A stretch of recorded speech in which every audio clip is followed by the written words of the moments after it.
Which legal structure is right for me? The answer depends on the initial circumstances and your individual goals. Each legal structure has different consequences for the entrepreneur.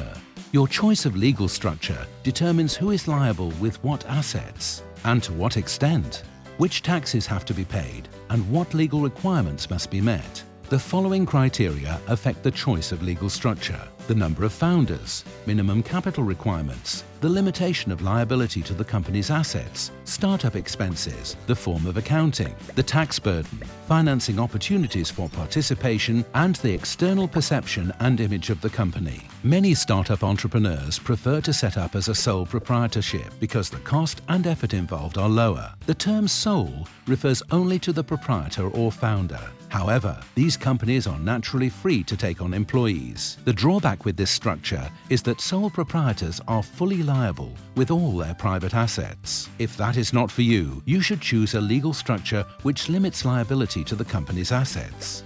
On the other hand, the cost of setting up a one-person limited liability company is higher, as are the ongoing accounting and financial reporting costs. In addition, a minimum capital requirement of €25,000 applies, although only half this amount must be paid in when the company starts up.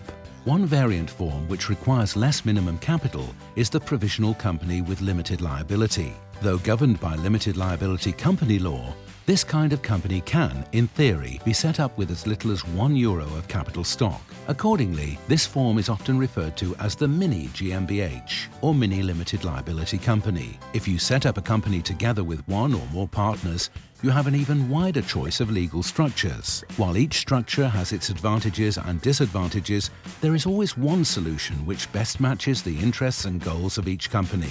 It is therefore always advisable to take expert advice. Okay, got that?